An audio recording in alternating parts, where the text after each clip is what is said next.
Hello student, welcome to my YouTube channel Target with Punita Tiwari. तो आज आपके लिए एक नया वीडियो क्रॉप प्रोडक्शन लेके हम आ रहे हैं। ये आपके जूनियर सुपर टेट और सी टेट यूपी टेट सबके लिए बहुत ही ज़्यादा यूज़फुल है। तो चलिए स्टार्ट करते हैं। हमने इसके पहले एक वीडियो डाल दिया है, आप अगर उसको नहीं देखे हैं तो आप प्लीज़ देख लीजिए, वो प्लांट्स के लिए है।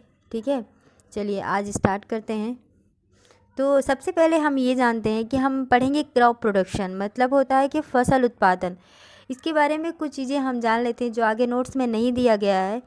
तो लगभग हम 10,000 वर्ष पूर्व ये जानते हैं कि जो मनुष्य थे वो पहले घुमंतू रहा होते थे, एक स्थान से दूसरे स्थान पर जाते थे।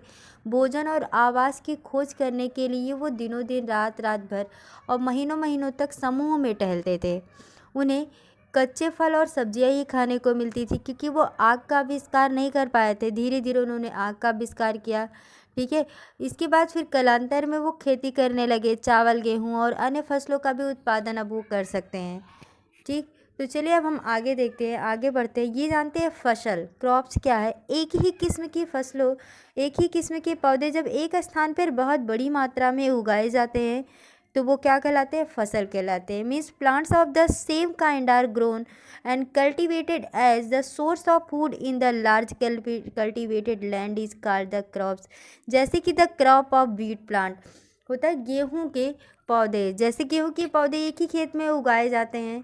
ठीक, तो इसे हम क्या कहते हैं, फसल कहते हैं। And the type of the crop, crop के प्रकार देखिए, there are the two types of crops. Crops दो प्रकार के होते हैं। तो एक आपका है रबी क्रॉप्स, दूसरा आपका है खरीफ क्रॉप मतलब रबी की फसलें और खरीफ की फसलें। आपको दो फसलों के बारे में यहाँ पे बताया गया। तो रबी की फसलें क्या होती हैं, सबसे पहले देखेंगे रबी की फसलें। वे फसलें जो शीत ऋतु अर्थात अक्टूबर से मार्च तक उगाई जाती है रबी की फसलें कहलाती हैं। अक्टूबर से मार्च तक की जो फसलें उगाई जाती हैं वो रबी की फसलें कहलाती हैं। तो रबी की फसलों में कौन कौन सी चीज़ें आती है यहाँ पे आप देख लीजिए। ये होता है आपका वीट, मीन्स आपका गेहूँ हो गया, चावल है, सॉरी गेहूँ हो गया, यहाँ पे सरसों है, मटर, ये सारी चीज़ें, चना, ये सब चीज़ें किसकी है, तो ये सब चीज़ें रबी की फसलों में आती है। गेहूँ, चावल, चना, सॉरी गेहूँ, चना, मटर, सरसों, ये सब किसकी फसलें होती हैं, तो रबी की फसलें होती हैं। ठीक है, और इसके अलावा कई स्थानों पर सब्जियां भी ग्रीष्म ग्रीष्म ऋतु में ही उगाई जाती हैं। फिर आते हैं खरीफ की फसल की बात करते हैं। तो खरीफ की फसल मेनली रेनी सीजन में होती है। रेनी सीजन कब होता है, तो वो जुलाई से अक्टूबर के बीच का जो सीज़न होता है वो रेनी सीजन कहलाता है। इनके उसमें क्या बोया जाता है, तो धान, याद रखिएगा, जो आपको ग्रेन्स या फिर जो क्रॉप्स आपको वर्षा ऋतु में प्राप्त होती है जैसे कि धान, मक्का, सोयाबीन, मूंगफली, ये सब जून से सितंबर के बीच में ही बोई जाती हैं। ठीक है, जून से सितंबर यानी जुलाई टू अक्टूबर कह सकते हैं, या फिर जून टू सितंबर कहीं कहीं दिया होता है। ये सारी फसलें कब आती हैं, तो ये वर्षा ऋतु की फसलें होती है और इसे खरीफ की फसल कहते हैं। आगे ध्यान देंगे, प्रिपरेशन ऑफ सॉइल, इसको बनाने के लिए, इसको बोने के लिए अब हम क्या करेंगे, इसके लिए आधारित फसल की पद्धतियों का यूज़ करते हैं। तो फसल की पद्धतियाँ क्या होती हैं, एक चीज़ ये जान लीजिए कि हम कैसे ट्रेडिशन, जो कृषि का जो मेथड होता है हम उसको कैसे करते हैं। ठीक है, तो कृषि के मेथड के लिए सबसे पहले हम क्या करेंगे, तो मिट्टी का प्रिपरेशन करेंगे, प्रिपरेशन ऑफ सॉइल। कृषि करने के लिए या फिर कृषि को उगा मतलब बीजों को बनाने के लिए, पौधों को उगाने के लिए सबसे पहले हम क्या करेंगे, मिट्टी को बनाएंगे। मिट्टी, सॉइल को प्रिपरेशन करेंगे। Preparation of the soil is the first step of cultivation graph for food production. तो कृषि, सबसे पहले मिट्टी को बनाना, मिट्टी को तैयार करना, ये कल्टीवेशन का पहला तरीका होता है। फसल उत्पादन की प्रथम सीढ़ी कही जाती है। अभी क्या होता है, soil is the prepared for sowing in the, जब हम मिट्टी को उत्पादित कर लेते हैं मतलब वो तैयार कर लेते हैं, तो अब मिट्टी अभी बोने के लिए, यहाँ पे बोने के लिए तैयार है, मतलब हम मिट्टी में बीज बो सकते हैं, ये बोने के लिए तैयार है। This is carried out the using various process and tools. इसके लिए हम कई तरह की विधि और कई तरह के औजारों का भी प्रयोग करते हैं। तो ध्यान दीजिएगा, सबसे पहले क्या होता है, यहाँ पे मिट्टी को बोने के लिए, मिट्टी को सबसे पहले तैयार करते हैं। मिट्टी तैयार होने के बाद उसमें हम बीज बोते हैं और बीज बोने के लिए हम कई तरह के औजारों का, कई तरह की विधियों का भी प्रयोग करते हैं। ठीक है, तो आगे देखते हैं यहाँ पे। सबसे पहले क्या होगी, आप जानते रहिए, प्लाइंग मतलब होती है जुताई। This process of the loosening and the turning of the soil called the tilling and प्लाइंग। मिट्टी को उलटने या पलटने या फिर पोला बनाने की जो क्रिया होती है उसी को हम क्या कहते हैं, जुताई कहते हैं।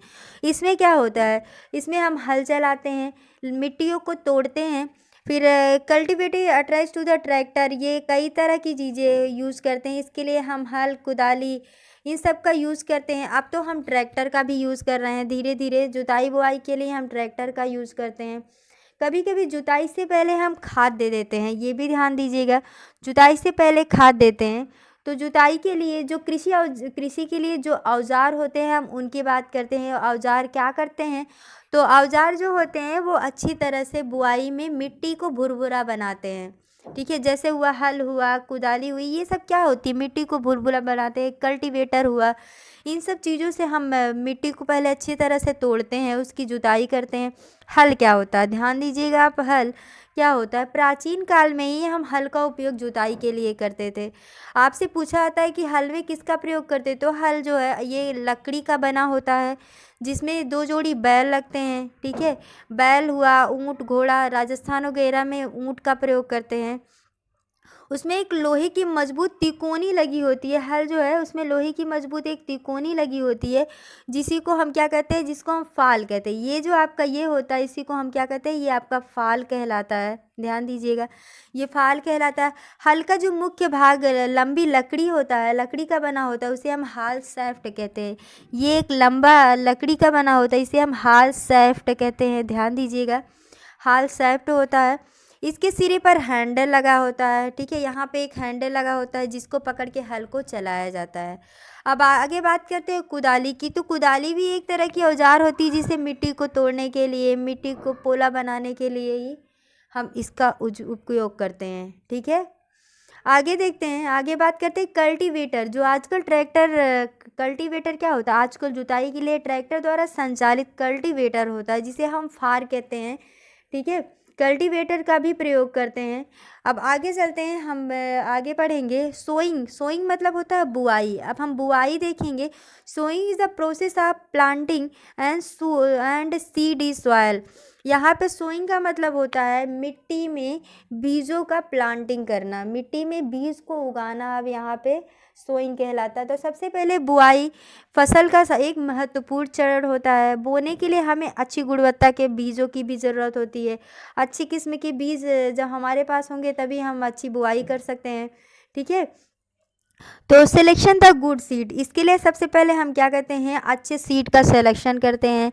से good seed is done by the putting in the seed of water. इसको कैसे करते हैं, तो हम पहले इसको पानी में भिगाते हैं।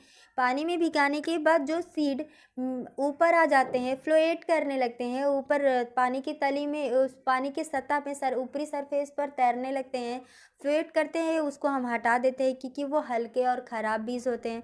और जो बीज पानी में नीचे धंस जाते हैं उसे हम गुड सीड्स कहते हैं। द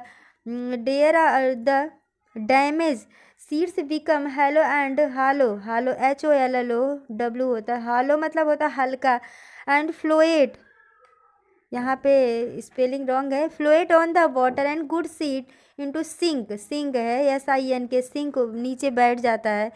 ठीक है, तो बहुत सारी पारस्परिक पद्धतियाँ भी होती हैं, इसके लिए बहुत सारी पारस्परिक पद्धतियाँ होती हैं।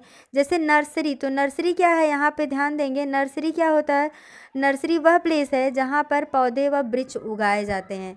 नर्सरी क्या होता है, नर्सरी वह प्लेस होता है जहाँ पर हम पौधे और वृक्षों को उगाते हैं, वो नर्सरी कहलाती है। आगे चलते हैं, जर्मिनेशन ऑफ सीड्स। अब यहाँ पे हम बीजों का अंकुरण देखते हैं। Germination of seed, germination of seed happen when the seed is sown in the land and water.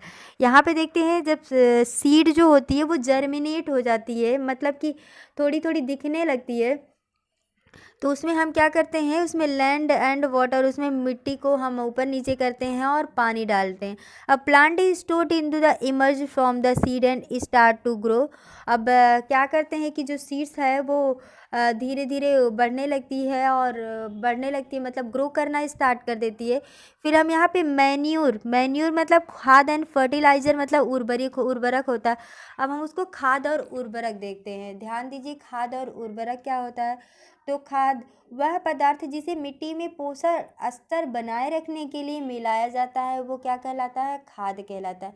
मिट्टी में पोषक स्तर बनाए रखने के लिए जिसे मिलाया जाता है वो खाद और उर्वरक होते हैं। Manure and fertiliser are the substance that are added to the soil to increase their fertility. मिट्टी के उर्वरक को बनाए रखने के लिए मैन्यूर और खाद फर्टिलाइज़र का हम प्रयोग करते हैं। मिट्टी फसलों को खनिज पदार्थ प्रदान करती है जो कि पौधों की वृद्धि के लिए क्या होता है, सबसे ज़्यादा आवश्यक होता है। ठीक है, अदरवाइज अगर पौधों में खाद ना दिया जाए तो पौधे कमज़ोर हो जाएंगे, क्योंकि मिट्टी में से अगर उन्हें उर्वरक शक्ति नहीं मिलती है तो पौधे कमज़ोर हो जाते हैं। आगे देखते हैं हम, फसलों को लगातार उगाने से जो पोषक तत्व होते हैं उनकी कमी हो जाती है। आप कभी कभी ऐसे देखते हैं कि जब एक खेत में लगातार फसलों को उगाया जाता है तो पहले जो फसल उगाई जाती है पहले वो बहुत अच्छी होती है, बाद में धीरे धीरे उस फसल की फर्टिलिटी कम हो जाती है। उसमें पहले ज़्यादा ग्रेन्स निकलते थे, अब वहाँ पे ज़्यादा ग्रेन्स नहीं निकलते, वहाँ ज़्यादा पदार्थ नहीं, फसल नहीं उग पाते हैं। तो इससे क्या होता है कि जो किसान होते हैं वो कुछ दिन तक खेतों को छोड़ देते हैं, कुछ दिन तक खेतों को परती छोड़ देते हैं, उन्हें ऐसे छोड़ देते हैं। जब मिट्टी की फर्टिलिटी रिटर्न हो जाती है, वापस हो जाती है, तब उसमें फिर से नया बीज उगाते हैं, उसमें नई फसल उगाते हैं। खाद जैविक पदार्थ होता है जो कि पौधे और जंतु दोनों से प्राप्त होता है। ये चीज़ें ध्यान रखिएगा, पूछा आता है कि खाद क्या है, तो खाद एक जैविक पदार्थ होता है जो कि पौधे और जंतु दोनों से प्राप्त होता है। आगे देखते हैं फर्टिलाइजर मतलब उर्वरक होता है। यह एक रासायनिक खाद होता है, विशेषकर पोषक तत्व, इसमें जो विशेष पोषक तत्व होते हैं जैसे कि यूरिया, सुपर फास्फेट हुआ, अमोनियम सल्फेट हुआ, पोटास, नाइट्रोजन, फास्फोरस, पोटेशियम, ये सारी चीज़ें आप जानते होंगे। गांव से अगर आप रिलेट करते हैं तो आपको 100% इसके बारे में पता होगा। कुछ चीज़ें और, अगर हम फर्टिलाइज़र का ज़्यादा उपयोग करते हैं तो इससे क्या होता है, मिट्टी में फर्टिलिटी कम हो जाती है और मिट्टी में पॉल्यूशन का यही कारण होता है। इसलिए हमें ज़्यादातर इसका उपयोग नहीं करना चाहिए। ठीक है, जो उर्वरक होता है इसका उपयोग किसान क्यों करते हैं, अब ये जानते हैं। तो जो किसान होते हैं गेहूँ, धान, मक्का आदि की फसल की उपज को अच्छा बनाने के लिए इसका प्रयोग करते हैं। अत्यधिक उपयोग से मिट्टी की उर्वरता में भी कमी आती है और यह जल प्रदूषण का भी एक स्रोत होता है। अतः मिट्टी की उर्वरता को बनाए रखने के लिए हमें जैविक खाद का प्रयोग ज़्यादा करना चाहिए। जैविक खाद क्या, जो कि पौधे और जंतुओं से प्राप्त होते हैं, वो जैविक खाद होते हैं। जैविक खाद के उपयोग से मिट्टी में गठन होती है, मिट्टी के गठन एवं जल में भी अवशोषण क्षमता की वृद्धि होती है। तो आपसे पूछा आता है कि जैविक खाद से मिट्टी को क्या लाभ होता है, तो मिट्टी में जल के अवशोषण क्षमता में वृद्धि होती है। इससे मिट्टी में सभी पोषक तत्व भी प्रतिपूर्ति हो जाती है, मतलब जो पोषक तत्व होते हैं उनकी पूर्ति होती है। मिट्टी में पोषक तत्व की पूर्ति के और भी तरीके होते हैं, जैसे होता है फसल चक्रण। तो ज़रूरी थोड़ी है कि एक ही तरह के फसलों को बार बार हम उगाएं, ऐसा नहीं है। फसल चक्रण किया जा सकता है, फसलों को अनेक तरीक़ों से उगाया जा सकता है। कभी कोई फसल तो कभी कोई फसल ऐसे उगा सकते हैं हम। पहले एक बात और, कभी कभी आपसे पूछा था, उत्तर भारत में जो किसान थे वो फलीदार चारा एक ऋतु में उगाते थे तथा दूसरी ऋतु में गेहूँ, चावल, इन सब को उगाते थे। इससे क्या होता है कि मिट्टी में जो नाइट्रोजन की कमी होती है उसकी पूर्ति हो जाती है। किसान इस पद्धति को अपनाते ही हैं। एक चीज़ और, राइजोबियम नाम के जो बैक्टीरियाज होते हैं वो फलीदार यानी लेग्यूमिनस पौधों की जड़ों में पाए जाते हैं, जो कि वायुमंडलीय नाइट्रोजन को स्थिरीकरण करते हैं। ध्यान दीजिएगा, यहाँ पे पूछा जाता है आपसे कि जो राइजोबियम होता है, राइजोबियम नाम के एक बैक्टीरियाज होते हैं जो कि फलीदार पौधों के जड़ों में यानी लेग्यूमिनस में पाए जाते हैं, जो कि वायुमंडल से नाइट्रोजन का स्थिरीकरण करते हैं। ये चीज़ें आप ध्यान रखिएगा। चलिए हम देखते हैं उर्वरक और खाद में कुछ अंतर होते हैं। तो ध्यान दीजिएगा, फर्टिलाइज़र और मैन्यूर में डिफरेंस है। हमने यहाँ पे इसको इंग्लिश में लिया है पर हम आपको हिंदी में पूरा ट्रांसलेट करके बताएंगे। Fertiliser is an inorganic salt. Fertiliser जो होता है एक इनऑर्गेनिक सॉल्ट होता है, ठीक है। इनऑर्गेनिक होता है। लेकिन जो मैन्यूर जो खाद होता है, manure is a prepared from the organic, ये ऑर्गेनिक के थ्रू बनाया गया है। ये खाद एक प्राकृतिक पदार्थ होता है जो कि गोबर एवं पौधों से बना, पौधों के अवशेष से बनाया जाता है। ध्यान दीजिएगा, यह गोबर और पौधों के अवशेष, गोबर मतलब काउडंक और वेस्ट, काउडंक और प्लांट वेस्ट से बनाया जाता है। और ये क्या होता है, आपका जो उर्वरक, ये मानव निर्मित होता है, ये इनऑर्गेनिक होता है। ठीक है, फिर देखते हैं यहाँ पे fertiliser is a manufactured by the factories. जो फर्टिलाइज़र होता है, उर्वरक होता है, ये फैक्ट्रियों में बनाया जाता है। ठीक है, लेकिन जो खाद होती है, खाद मतलब मैन्यूर, ये प्रिपेयर द फार्म, ये फार्म में बनाई जाती है, ये खेतों में बनाई जाती है। ठीक, आगे देखते हैं fertiliser is added to the comparatively smaller quantities. उर्वरक से मिट्टी को ह्यूमस प्राप्त नहीं होता है। ठीक है, जो फर्टिलाइज़र होता है इसे हम खेतों में बहुत कम क्वांटिटी में यूज़ करते हैं, बट जो मैन्योर होता है needed is the added to the large quantities. जो खाद होता है इसमें इससे ह्यूमस की अधिक मात्रा प्राप्त होती है। ठीक है, fertiliser do not provide any the humus, fertiliser humus नहीं प्रोवाइड करता, लेकिन जो मैन्योर होता है वो ह्यूमस प्रोवाइड करता है। फर्टिलाइज़र जो होता है वो पौधों में नाइट्रोजन, फास्फोरस, पोटेशियम आदि की मात्रा को बढ़ाता है, और जो खाद होता है ये पोषक तत्व की तुलना में कम होता है। ठीक है, आपको याद हो गया होगा। अब आगे चलते हैं, देखते हैं when the land is left from the certain. मैंने आपको अभी आगे जो बताया, जब हम लैंड को सर्टेन टाइम के लिए छोड़ देते हैं तो उनके न्यूट्रिएंट अपने आप क्या होते हैं, वापस आ जाते हैं। धीरे धीरे उनके न्यूट्रिएंट अपने आप वापस आ जाते हैं। क्रॉप रोटेशन के थ्रू भी हम ये काम कर सकते हैं। अब आगे चलते हैं, कुछ चीज़ें और आप जानते रहिए। हम इसकी सिंचाई भी करते हैं। सिंचाई कैसे करते हैं, तो एक निश्चित अंतराल के बाद खेतों में जल देना ही सिंचाई कहलाता है। ठीक है,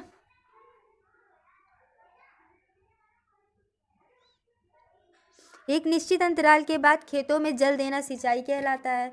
ठीक है, एक चीज़ और, खाद के कुछ लाभ जान लेते हैं। तो खाद से हमें क्या क्या लाभ मिलते हैं, इससे क्या होता है, मिट्टी में जल धारण की क्षमता बढ़ती है, मिट्टी भुरभुरी और सरंध्र होती है। ठीक है, इससे क्या होता है, जो जीवाणु होते हैं, जो मिट्टी के अंदर जीवाणु होते हैं, उनकी वृद्धि भी होती है, और इसमें अच्छे खाद भी बनते हैं। सिंचाई क्या है, तो हमने आपको बताया कि पौधों को एक निश्चित अंतराल पर जल देने की प्रक्रिया ही क्या कहलाती है, सिंचाई कहलाती है। और सिंचाई के कारण ही जो पौधे होते हैं उनमें पाले और गर्मी से, पाला मतलब होता है सर्दियों और गर्मियों से, सर्दियों और गर्मियों से पानी उनकी रक्षा करता है पौधों की। सिंचाई किससे करते हैं, तो ध्यान दीजिएगा, कुएं, नलकूप, तालाब, झील, नहर आदि से सिंचाई करते हैं। हमने इसको नोट्स में इसलिए नहीं डाला है कि ये कॉमन सी बातें हैं, या आपको आती ही होंगी। ठीक है, आप ज़्यादा नोट्स में ज़्यादा देर तक हो जाने पे आप बोर हो जाते हैं, इसलिए कुछ कुछ चीज़ें हैं जो कि इम्पोर्टेंट है आपके लिए, और ये चीज़ें आपको आपके नोट्स में हैं। ठीक है, अब आगे देखते हैं वीड्स। वीड्स मतलब होता है खरपतवार। तो खरपतवार क्या है, यहाँ पे ध्यान दीजिएगा, खेतों में जो अवांछनीय पौधे उग जाते हैं उन्हें हम खरपतवार कहते हैं, जिसे निराई के द्वारा अलग किया जाता है। मतलब undesirable plant that may grow naturally along with the crop. मतलब कि ऐसे ऐसे प्लांट जो कि आपके पौधों के, ऐसे प्लांट जो कि अनडिजायरेबल होते, अवांछनीय होते, जिनका कोई उपयोग नहीं होता, और ये क्या करते हैं, ये हमारे पौधों को बढ़ने में बहुत ही ज़्यादा हार्मफुल होते हैं, उनको बढ़ने नहीं देते हैं। खरपतवार को हम निराई के द्वारा हटा सकते हैं। खरपतवार जो होते हैं ये जो जल, पोषक तत्व आदि को, प्रकाश आदि को पौधों से ले लेते हैं, पौधों के साथ ये स्पर्धा करते हैं। ठीक है, तो इसे हम काट करके पशुओं को खिला देते हैं। ठीक है, कुछ ऐसे खरपतवार होते हैं जो बहुत ज़्यादा विषैले होते हैं, और इससे खेतों को हटाने के लिए सर्वोत्तम क्या होता है कि निराई होता है। कभी कभी हम इसको हटाने के लिए खरपतवार नाशी, यानी जो कीटनाशक चीज़ें होती है उनको भी खेतों में डालते हैं, उनका छिड़काव करते हैं। ठीक है, अब आगे हम देखते हैं, यहाँ पे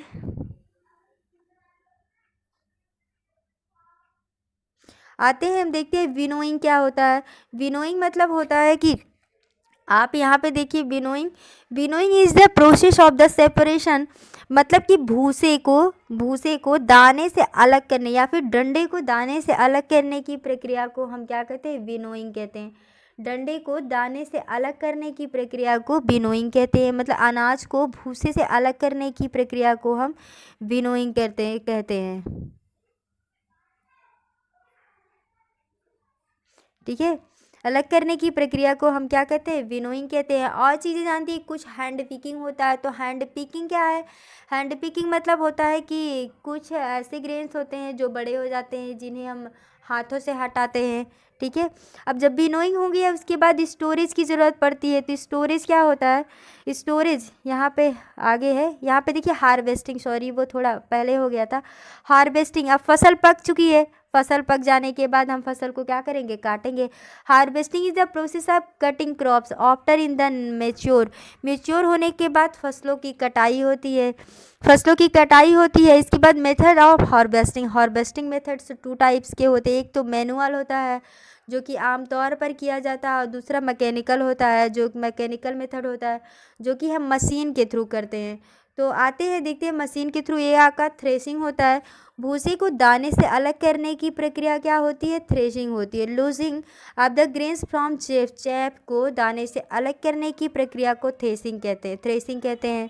ठीक है, अब यहाँ पे आगे देखिए, यहाँ पे विनोइंग इसके बाद आ गया है। जब थ्रेसिंग करते हैं, थ्रेसिंग करने के बाद भी कुछ अनवांटेड मटेरियल जो कि इसमें मिले रहते हैं, तो इस अनवांटेड मटेरियल को हम हवा के द्वारा अलग कर देते हैं, इसे हवा के द्वारा हम हटाते हैं। ठीक है, इसके बाद अब विनोइंग हो गया, तब उसके स्टोरेज का काम आया। Storage the grains is an important to the agriculture after harvesting grain storage. अब स्टोरेज की ज़रूरत आन पड़ती है। अब बीजों को बचा कर रखने के लिए हम क्या करते हैं, उसे भंडारित करते हैं। कभी कभी आपने गांव में देखा होगा कि इसको भंडारण करने के लिए बड़े बड़े भंडार गृह बनाए जाते हैं। ठीक है, ये हम पुराने ज़माने से सुनते आ रहे हैं। इसे कीटाणुओं से इसे जीवाणुओं, कवक, इन सब से बचाने के लिए गांव के लोग इसके बोरे में या फिर जिस बखार में रखते हैं उसमें नीम के पत्ते डाल देते हैं, क्योंकि जो नीम का पत्ता होता है वो कीटाणु नाशक होता है, उससे कीटाणु नहीं लगते हैं। ठीक, अब आगे आते हैं पशुपालन क्या होता है। तो पशुपालन मतलब एनिमल्स हस्बेंड्री होता है। घर अथवा फर्म में जानवरों को बड़े पैमाने पर पालना ही क्या कहलाता है, पशुपालन कहलाता है। Animals husbandry is the management of care the firm animals for the milk egg meat. देखिए यहाँ पे एनिमल्स हस्बेंड्री मतलब होता है पशुपालन जहाँ पे पशुओं की देखभाल की जाती है, उन्हें भोजन दिया जाता है, उन्हें रहने के लिए आवास प्राप्त होता है, उसे हम क्या कहते हैं, पशुपालन कहते हैं। और पशुपालन से हमें क्या मिलता है, तो हमें एग मिलता है, मिल्क मिलता है, और बहुत सारी चीज़ें ऐसी हैं जो कि एनिमल्स से प्राप्त होती हैं। तो आज के लिए बस इतना ही। अब हम अगले चैप्टर्स में किसी दूसरे टॉपिक के साथ आएंगे, अगली वीडियो में किसी दूसरे टॉपिक के साथ आएंगे। तो आज के लिए इतना ही। आप मेरे इस चैनल को लाइक, शेयर और सब्सक्राइब करिए प्लीज़। आज के लिए थैंक यू।